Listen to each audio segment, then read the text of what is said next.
이 시간 저희들이 마태복음 27장을 읽었습니다. 마태복음 27장은 예수님께서 십자가에 저와 여러분을 위하여 달리시는 내용이 기록되어 있습니다. 여러분 27장의 모습들은 그런 다른 복음서에도 자세하게 나와 있습니다만은 마태는 이 세리 마태는 예수님께 어떻게 해서 돌아가시게 되었는지 그 현장에 대해서 여러 가지 것들을 기록하고 오늘 저와 여러분으로 읽게끔 그렇게 합니다. 이 시간에 저와 여러분이 그 십자가 아래, 예수님의 십자가 아래 우리의 마음이 머물면서 우리를 위하여 죽으신 예수님을 바라보는 시간 되기를 원합니다. 갈라디아 사람들아, 누가 너희를 깨드냐? 너희를 위하여 십자가에 못 박히신 예수가 너희 눈앞에 밝히 보이거늘 하면서 갈라디아서 3장 1절에서 바울 사도는 갈라디아 사람들 향하여 외칩니다. 커다란 십자가 바라볼 수 있는 눈이 있다 그러면은 우리는 어떤 미혹과 꾀임에도 빠질 수 없다라는 것을 알게 합니다. 유다 선생님은 예수님의 친동생이었던 유다 선생님은 유다서 1장 21절에서 우리 가운데 하나님의 사랑이 있다 그러면은 우리는 세상으로부터 우리 자신을 지켜낼 수 있다라고 그렇게 말합니다. 이 시간에 우리의 마음에 커다란 십자가 지고 가기를 원합니다. 커다란 십자가가 새겨지기를 원합니다. 그 십자가에 못 박히신 우리 주님을 바라보게 될 때 어떤 순간이 오더라도 우리는 넉넉히 십자가의 능력으로 이겨낼 수가 있습니다.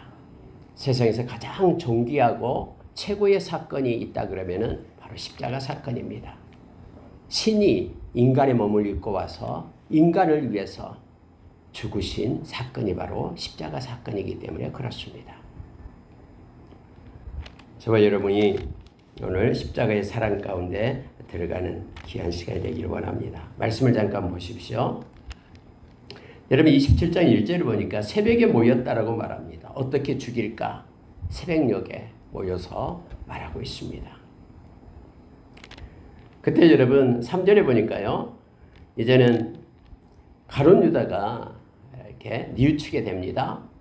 왜냐하면 가룟 유다는 예수님과 함께 동행했던 3년간이나 예수님을 따라다니면서 또 돈깨를 맡아서 행했던 이였죠. 근데 예수님을 은 30에 팔고 나서 예수님께서 이제 죽게 생겼으니까 그래서 그거에 대해서 후회를 하고 뉘우치게 됩니다. 그래서 은 30을 가지고 부랴부랴 대제사장 장로들에게 갖다 줍니다. 그러면서 이렇게 말합니다. 내가 무지한 피를 팔고 죄를 범했다. 다시 돌려달라. 원위치 시켜라라고 얘기합니다. 근데 그들이 이렇게 말하는 거예요.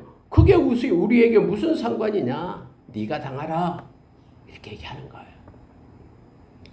그래서 여러분 유다는요. 불행히도 은을 성소에 던져버립니다. 그리고 나가서 스스로 목매어 죽었다라고 성경은 말합니다. 물론 사도행전에 보면은 그가 목매어 죽어서 떨어져서 창자가 터져 나왔다. 이렇게 기록이 되어 있음을 봅니다. 여러분 우리가 잘 알다시피 예수님을 3번씩이나 부인하고 저주까지 했던 베드로의 모습을 이미 봤습니다. 26장에서요. 근데 베드로는 주님의 말씀이 생각이 나서 그 말씀 붙들고 밖에 나가서 통곡하며 울었다라고 얘기합니다. 말씀이 그를 붙잡게 되면은 그는 돌아오게 되고 생명을 얻게 됩니다. 회개 자리에 앉게 됩니다. 그래서 회개는 결국 말씀의 거울에 비추어서 내 자신이 죄를 인정하고 하나님께로 돌아가는 것이 메타노이아 회개라는 것이고요. 뉘우침으로 끝나는 것은 회개가 아닙니다. 만약에 가룟 유다도 이렇게 뉘우치고 나서 회개하고 하나님께로 돌아오며 죄를 인정하면서 하나님 앞에서요 그렇게 회개했다라면은 또 다른 일이 일어나게 될 것입니다. 그는 구원받은 자의 반열에 이르게 될 것입니다만은 그는 말씀의 소리를 듣는 것이 아니라 뭘 들었냐면은 바로 사탄의 소리를 듣게 되는 것입니다. 여러분 사탄은 언제나 우리를 정죄합니다. 언제나 우리가 어떤 잘못을 하고 어떤 연약한 가운데 있고 죄를 지을 때 사탄은 우리를 향하여 손가락질하면서 봐라! 너 같은 애가 무슨 하나님의 자녀라고 너 같은 애가 무슨 크리스천이라고 하면서 우리를 정죄하고 참소하는 자가 악한 사탄이에요. 오늘 이렇게 뉘우치면서 돈을 던지는 그에게 악한 사탄은 이 대제사장을 통해서 그렇게 말하는 겁니다. 오늘 또 여기에서 네가 당하라. 이건 네의 몫이다. 네가 팔았잖니. 얘는 돌이킬 수 없다. 이제는 끝이다. 네가 당해! 라고 말하고 있는 거예요. 그래서 여러분 그 말씀을 받은 이 유다는 그 말씀대로 그가 스스로 목매어 자기 생명을 끊게 됨을 알게 합니다. 여러분 생명은 우리의 것이 아닙니다. 하나님의 것입니다. 그래서 우리는 마음대로 우리는 자살할 수가 없어요. 자살은 뉘우칠 수가 없잖아요. 하나님 앞에 다시 회개하고 돌아올 수 있는 기회가 없잖아요. 근데 절대로 자살을 하면 안 됩니다. 우리가 어떤 죄를 지었다 할지라도 심지어 살인죄 어떤 죄를 지었다 할지라도 하나님께 나와서 회개하면 그는 용서함을 받습니다마는 이미 자살은 자기의 생명을 끊었기 때문에 주님께로 돌아와 회개할 수 있는 기회가 없잖아요.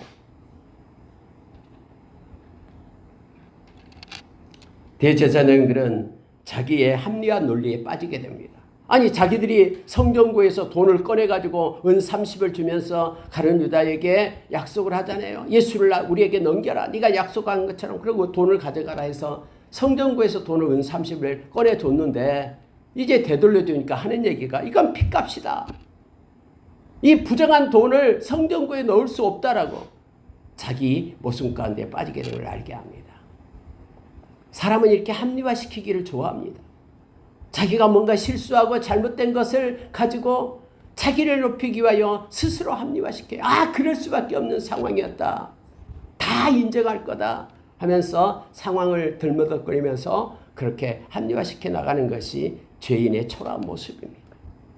저와 여러분도 어떤 우리가 허물이 있고 죄가 범했으면은 그것이 뭔가 나타나게 되고 보일 때 우리는 정직하게 인정하고 하나님 앞에 엎드려 회개하며 주께로 돌아오고 예수의 보혈을 믿고 용서를 구하여야 됨을 성경은 반면교사로 우리에게 가르쳐 줍니다. 자기들이 내준 그 돈이 부정하다고 얘기하는 거예요. 그러면서 그것 가지고 성경에 놓을 수가 없으니까 나그네의 무덤을 그렇게 묘지를 삼자에서 토기장에 밭을 샀다고 말합니다. 여러분 근데 이러한 모든 사실이요 이미 에레미야 때에 이미 예레미야를 통해서 선포된 내용이잖아요.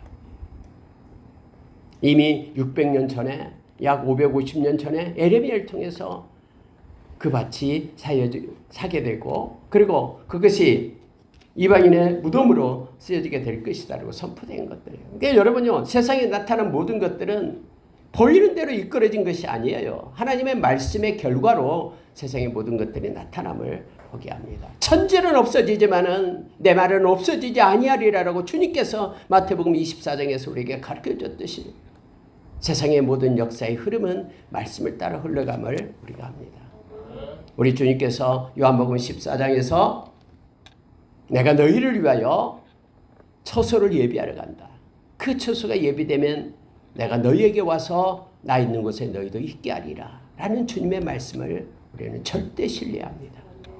그리고 우리를 위하여 금거도 아름다운 기업이 있다라고 에베소서 1장 17절 이하에서 우리에게 가르쳐준 그 말씀대로 저와 여러분에게는 아까 장로님 기도하셨듯이 하나님께서 영원한 생명을 주시며 아름다운 기업이 있음을 우리는 믿습니다. 이 세상 나그네 길 곧 끝나게 될 겁니다. 우리를 위하여 예비된 영원한 하나님의 나라가 있음을 우리는 감사하며 찬양하며 나가기를 원합니다.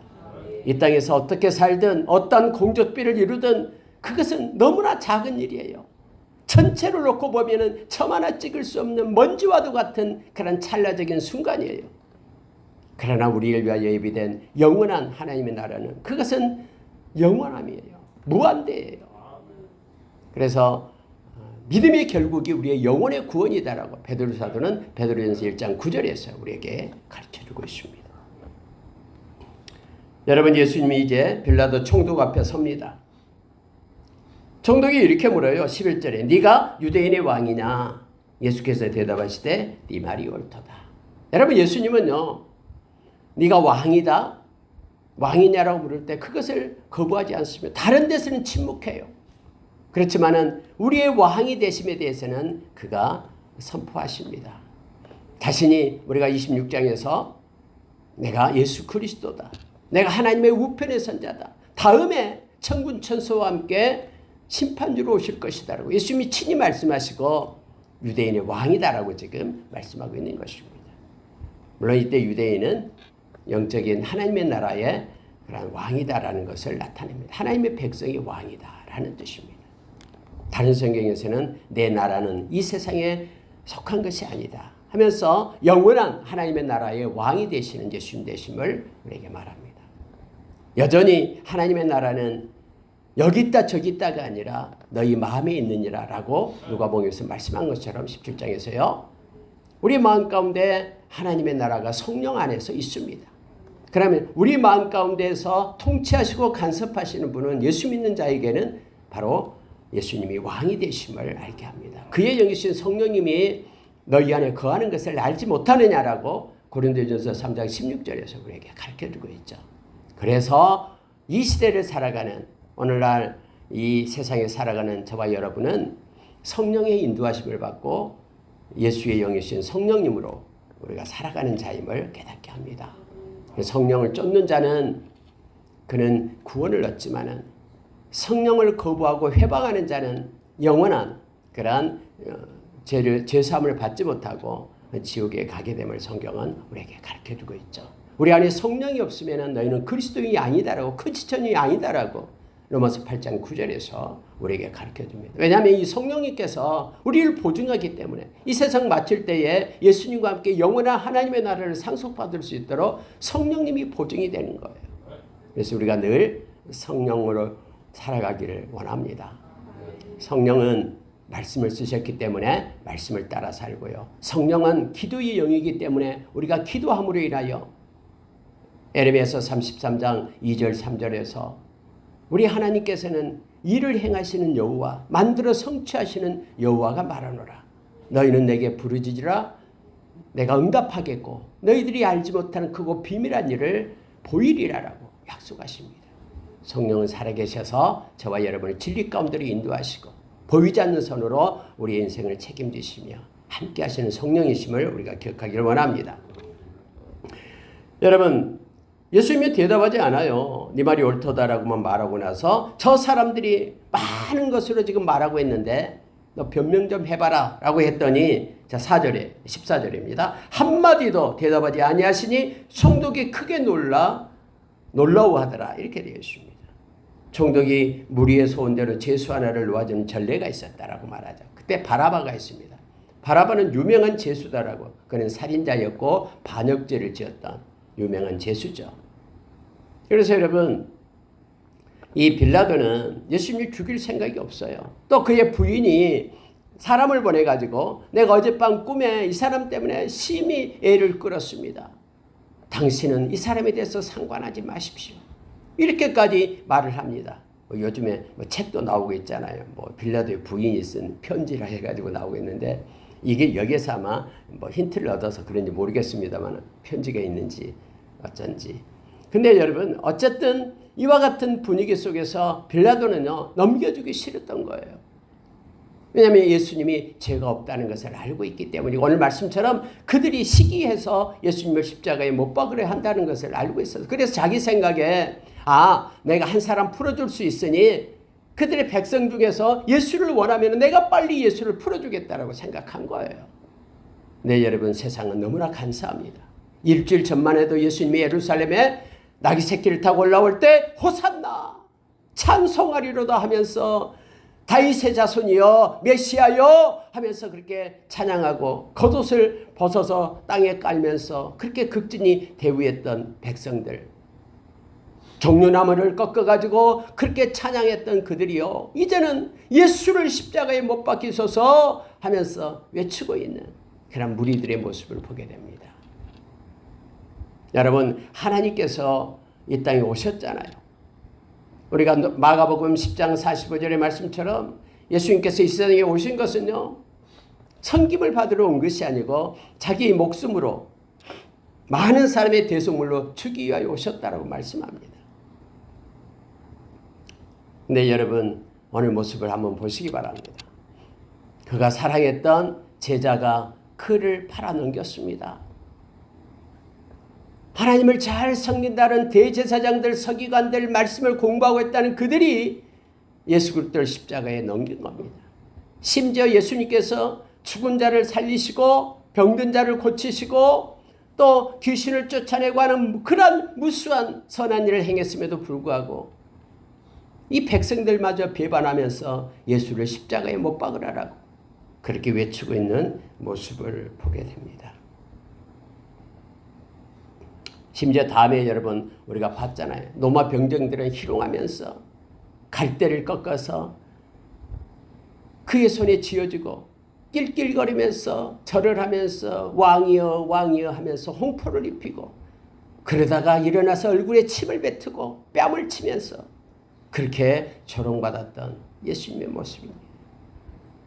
예수님의 제자들은 어디론가 무서워서 다 도망쳐 가버리고 없고 예수님 홀로 그러한 순환과 고난을 받고 가고 있습니다.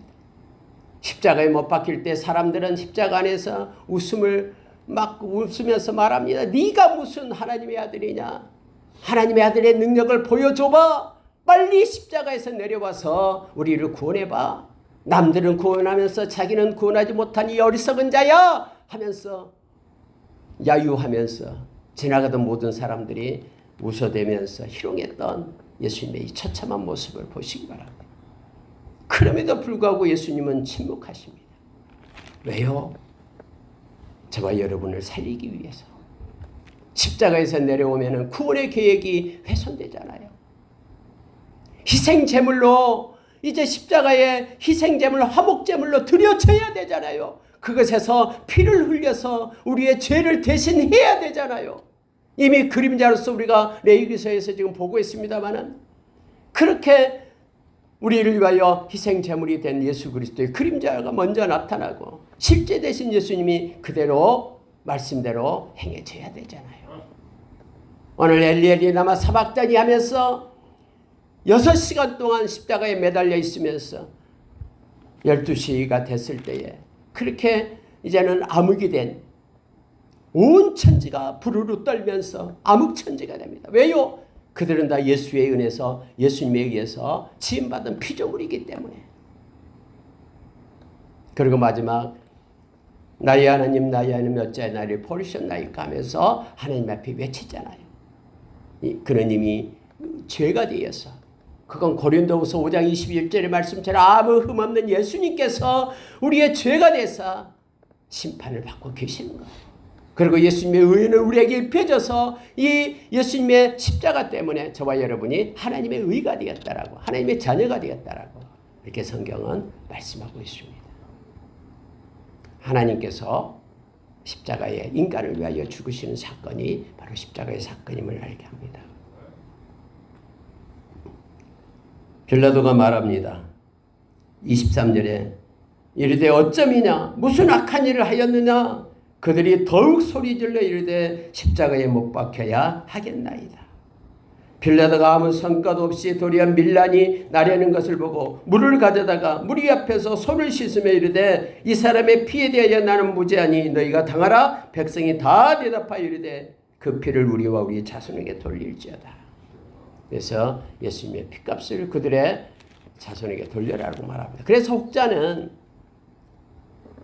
이스라엘이 AD 70년에 로마의 디도 장군에 의해서 멸망을 당하고요. 그때 숱한 그런 살인, 죽음을 당합니다. 그래서 여러분 심지어 예루살렘의 모든 지역마다 이 피가 얼마나 넘쳤는지 발목까지 다 채였다라고 그렇게 표현을 합니다. 그러고 나서 나라가 없는 채로 쭉 이어오다가 1900년대에 와서 이스라엘이 이렇게 세워지게 됐다라고 말하는 이들도 있습니다. 어쨌든 그들은 아무렇지 않게 이것을 말하고 있습니다. 또 여러분 빌라도에 대해서 한번 생각해 보시기 바랍니다. 빌라도는요 자기의 마음과는 다른 상황에 따라서 끌려가는 사람이었잖아요. 아내가 와서 그렇게 말려도 그러니까 죄가 없다는 것도 알고 있으면서 어찌함이냐라고 말하면서도 막 밀란이 날 것 같으니까. 왜냐하면 총독은 로마의 황제에 의해서 파송된 거잖아요. 가장 두려운 것이 밀란이 난 것이죠. 그래서 부랴부랴 자기 생각에 예수를 십자가에 넘겨주고 바라바만 풀어주는 이런 자기 그 마음과는 상관없는 반대되는 역설적인 그러한 일을 하게 됨을 보게 됩니다. 여러분 이것뿐만 아니라요. 헤롯 왕도 그랬잖아요. 그런 세례 요한을 무서워했잖아요. 선지자니까. 근데 자기가 헤로디아하고 동생의 아내를 취한 것에 대해서 그렇게 지적질을 하니까 그를 옥에 가두고 또 헤로디아 딸이 그렇게 춤추니까는 자기도 몰래 나라의 절반이라도 주겠다. 뭐든지 소원을 얘기하라. 세례요한의 목을 요합니다 하니까 자기가 했던 말 때문에 그렇게 생각지도 않은 그것 때문에 세례요한의 목을 내주게끔 하잖아요. 사람의 체면 때문에. 그래서 여러분 우리가 조심해야 됩니다. 이 세상 살아갈 동안에요. 예수를 믿지 않는 사람들은 나타나는 이 사람을 두려워하고 사람의 체면 때문에 내가 하기 싫어도 해야 되는 일들이 있게 되는 걸 보게 되잖아요. 그런데 저와 여러분은 이런 것에서 자유해야 됩니다. 벗어나야 됩니다. 아무리 사람의 체면이 있고 내 자신이 낮아지고 보잘것없는 존재가 된다고 해도 우리는 정직하게 하나님 앞에 서야 됩니다. 살아계신 하나님 앞에 있는 코람데오 신앙을 가진 하나님의 백성임을 우리는 늘 기억하며 정직하게 사는 것이 곧 신앙이고 이게 하나님 앞에 우리의 신앙 고백이 됨을 우리가 기억하길 원합니다. 하나님은 너무너무나 정직한 자를 기뻐하십니다. 하나님은 반드시 보호하시고 인도하시고 이끌어주심을 믿습니다. 로마의 그런 군병들이 29절이요. 가시관을 엮어 그 머리에 씌우고 갈대를 그 오른손에 들리며 그 앞에 무릎을 꿇고 희롱하여 이르되 유대인의 왕이여 평안할지어다며 그에게 침 뱉고 갈대를 빼앗아 머리를 치더니 희롱을 다한 후에 홍포를 벗기고 옷을 입혀서 십자가를 못 박으려고 끌고 나가냐. 골고다 언덕길로 그들을 예수님을 끌고 갑니다. 근데 여러분 32절에요. 나가다가 시몬이란 구레네 사람을 만나매 그에게서 예수의 십자가를 억지로 지워 가게 하였더라. 그래서 구레네 시몬이 예수님의 십자가를 지고 가요. 여러분 예수님이 십자가를 지기 전에요. 엄청 맞잖아요. 채찍에 맞고요. 채찍 끝에 이 납이 붙어 있는데 그걸로 이렇게 치면은요. 이 몸에 박혀요. 그리고 살점이 다 뜯어져 나가요. 우리가 패션 오브 크라이스트라는 영화를 봤습니다만은 그래서 여러분 그 골고다 언덕길을요. 그 십자가를 지고 못 가고 중간에 쓰러집니다. 다른 성경에 보면은요. 원래 이런 십자가는 자기가 지고 가는 거예요. 그래서 자기가 지고 간 그 십자가에 자기가 못 박혀서 죽는 거예요. 근데 그 십자가를 예수님께서 지고 가는데 쓰러져 못 가니까 옆에 있던 이 구레네 시몬이 함께 이제 십자가를 지고 골고다 언덕길까지 올라가게 하잖아요. 근데 이름 아십니까? 구레네 시몬에서 마가복음 15장에서는 그의 아들의 이름이 나와요. 알렉산더와 루포의 아버지라고 말합니다. 근데 여러분 이 알렉산더와 이 루포의 아버지 되는데요. 다음에 여러분 우리가 로마서 16장에 가면은요. 그들이요. 어머니와 함께요. 신실한 하나님의 자녀가 되었음을 성경 말합니다. 십자가를 함께 지고 갔던 그 은혜가 비록 억지로 졌지만 그가 만난 그 예수님 때문에 그가 자녀들에게 그리고 그의 아내에게 생명의 복음이 증거되게 해서 예수 그리스도를 전하는 자로 통로가 되었음을 성경 말해주고 있습니다. 여러분 어떤 형태로든지 우리 주님을 만나는 사람들은 모두가 다 구원을 받습니다. 어떤 처지에 있든 자기의 의도와는 다르게 우리 주님을 만날 수 있다 그러면 인격적으로 만난 그들은 구원을 받고 하나님의 자녀가 되며 그러한 하나님의 쓰임에 아름답고 합당하게 세워지게 됨을 알게 합니다. 그래서 우리가 전하는 것은 그 이면에 남의 것을 우리가 생각할 필요가 없어요. 저 사람은 절대로 복음을 받아들일 사람이 아니다라고 말할 필요도 없어요. 그 모든 것들은 주님이 하시는 거예요. 그리고 우리는 그냥 그리스도의 향기와 편지가 되면 됩니다. 그 이면에까지는 우리가 물론 기도로 나갑니다만 하나님께서 행하신 일임을 우리가 기억하며 나가기를 원합니다. 여러분 강도 둘이 있었다고 말하죠. 35절이에요. 근데 그 강도 둘도 하나는 우편 하나는 좌편에 있더라 이렇게 말하고 또 44절에 보니까 함께 십자가에 못 박힌 강도들도 이와 같이 욕하더라 이렇게 되어 있죠. 근데 여러분 누가복음 23장에 보면은 한편의 강도는 회개하고 돌아오는 것을 보게 됩니다. 이거 틀린 것 아닙니까? 이렇게 말할 수가 있는데요. 근데 여러분 관점이 다르기 때문에 그래요. 이 마태는 지금 처음에 둘이 다 희롱하다가 조용하고 침묵하는 예수님을 보며 마지막에 이제 한 강도가 회개하고 돌아오는 것을 말하고 있는 것입니다. 그래서 이건 모순되지 않고요. 이건 처음에 나타날 때 모든 사람이 다 예수님을 버렸어요. 서두에 얘기했듯이요. 모든 사람이 지나가던 사람들뿐만 아니라 그러다가 이제 예수님이 침묵하면서 끝까지 십자가에 매달려 있는 걸 보고 마지막 돌아가시기 전에 이렇게 한편의 강도가 예수님께 회개하고 돌아오는 것을 이제 누가는 그거에 대해서 기록하고 있는 것입니다. 여러분 우리가 가상 7원이라고 잘 알고 있죠. 십자가에서 예수님이 7마디를 말씀합니다. 이렇게 마태와 마가에서는 딱 한마디 네 번째 얘기했던 엘리 엘리 라마 사박다니 이것만 기록하고 있고요. 나머지 누가복음에서 3개, 요한복음에서 3개 기록되고 있습니다. 이 내용은 좀 길기 때문에 다음에 누가복음 또 요한복음 나올 때 그때 함께 하도록 하겠고요. 자, 46절 한번 보십시오. 제 9시쯤에 예수께서 크게 소리질러 이르시되 엘리 엘리 라마 사박다니 하시니 이는 곧 나의 하나님 어찌하여 나를 버리셨나이까 하는 뜻이라 라고 말하고 있습니다. 제 9시다 그러면 성경에서는 우리나라 시간으로 말하면 태양력으로요. 시간으로 말하면 오늘날 6시간을 더하면 된다 그랬죠. 그래서 9시에다 6시간을 더하니까 오후 3시죠. 그래서 예수님이 3시에 십자가에 못 박혀서 9시에 이제는 운명하십니다. 6시간 동안 있게 되고요. 그리고 60대부터 이렇게 어두운 천지가 되죠. 그래서 이제 마지막 운명하실 때 엘리엘이 남아 사박다니 이 말씀을 하셔요. 그 죄의 무게가 너무너무 크기 때문에 그러한 참 인간이신 그 예수님께서 그 고통 가운데 하나님을 향하여 외치는 거예요. 여러분 죄는 원래요 하나님과 단절되는 것을 죄라고 얘기합니다. 하나님과 단절됩니다. 그래서 십자가에서 죄의 심판을 받으신 예수님의 모습을 성경은 나타냅니다. 우리가 받아야 될 그 자리에 예수님께서 우리를 밀쳐내시고 대신 쓰셔서 예수님이 그 죄값을 지불하는 것입니다. 아버지와 단절되는 죄 때문에 단절되는 그 순간을 우리 대신 예수님께서 맞으신 거예요. 그리고 운명하십니다. 영원히 떠나시다 이렇게 말합니다. 여러분 마지막에 예수님께서 마지막에 하는 것은 7마디 중에 마지막이 뭡니까? 아버지 나의 영혼을 받으시옵소서 하면서 하나님 앞에 영혼을 맡기고 갑니다. 저와 여러분도 동일해요. 이 세상 마칠 때예요. 우리는 우리 주님께 우리의 영혼을 맡기면서 그 예수님의 이름을 부르면서 우리도 이 세상을 떠나게 됩니다.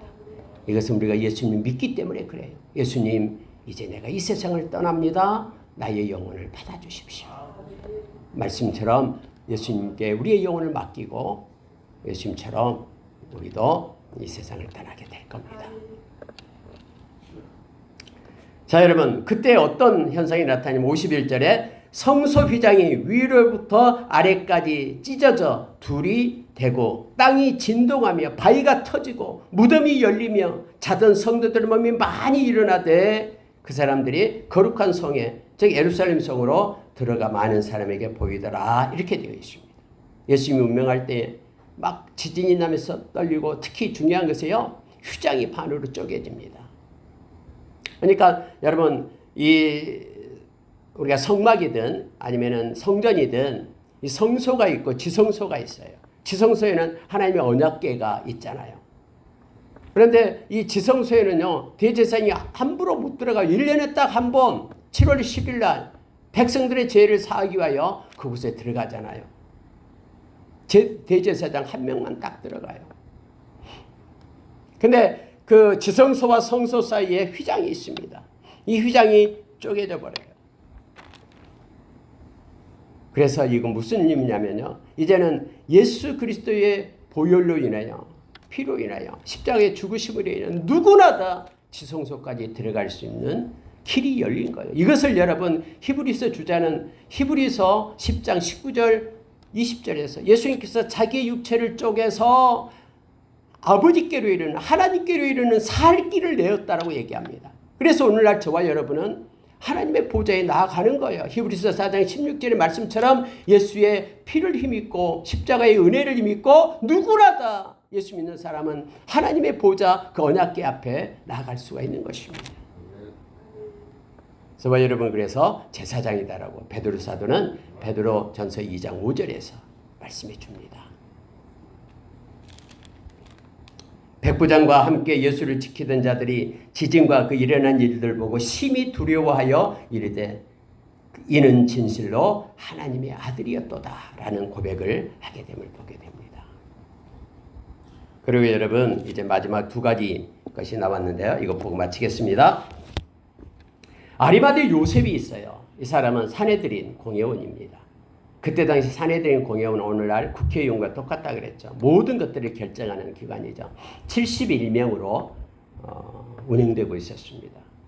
71명. 즉 AD 70년 아까 얘기했던 디도 장군에 의해서 이스라엘이 멸망받을 때까지 존속했던 그러한 산헤드린 공회죠. 거기에 회원이었던 아리마대 요셉도 오늘 성경은 예수의 제자라고 말합니다. 이 요셉이 제자들은 다 떠났어요. 무서워서 문거로 잠그고 숨어 있었어요. 근데 아리마대 요셉이 빌라도를 찾아갑니다. 빌라도여 예수의 시신을 내게 주십시오.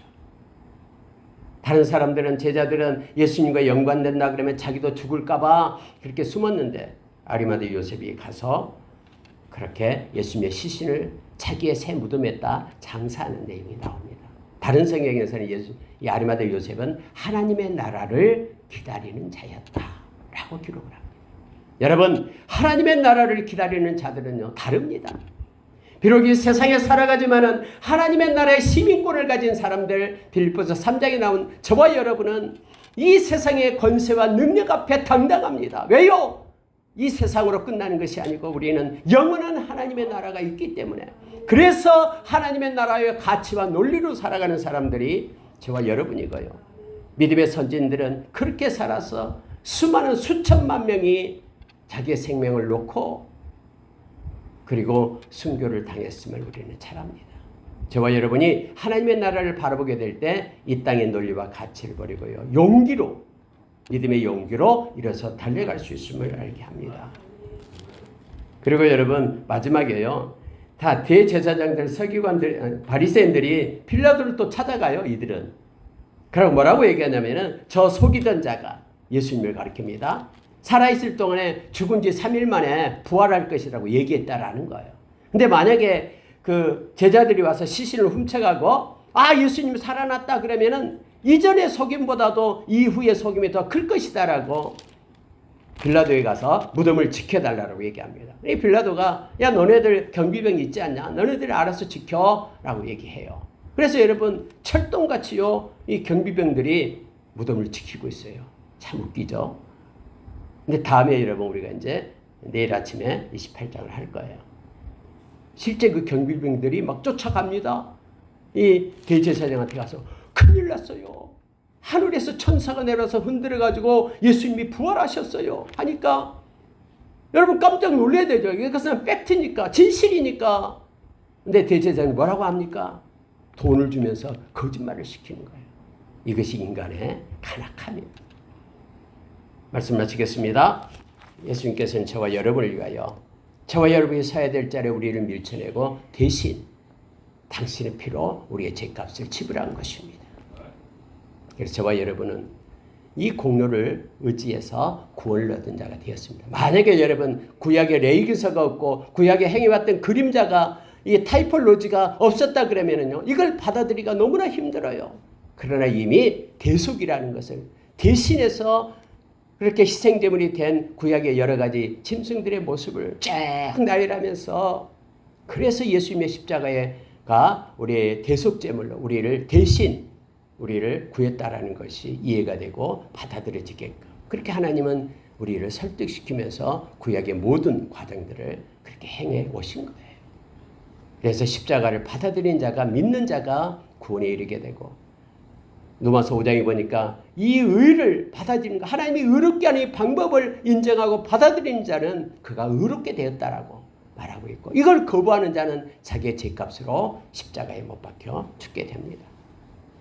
요한복음 3장에서 바로 광야에서 들려진 구리뱀과 똑같다 했잖아요. 그때 어떻게 했습니까? 독사가 불평하고 있는 그 백성들을 다 물어뜯었잖아요. 독으로 죽어가고 있잖아요. 그때 모세가 구리로 만들어서 뱀을 모양을 만들어요. 그리고 장대에 달아서 이렇게 말합니다. 여러분, 지금 죽어가고 있는 여러분, 이걸 보십시오. 쳐다보기만 하면 삽니다.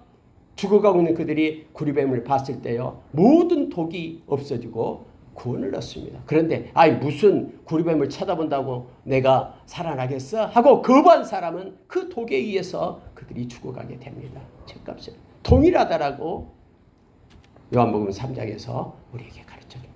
오늘 하루 우리를 위하여 십자가에서 당신의 생명을 주신 주님을 기억하며 그 주님을 바라보고 하루 주님께 영광 돌리고 구원의 감격으로 살아가는 저와 여러분이 되기를 예수의 이름으로 축원합니다. 기도하겠습니다.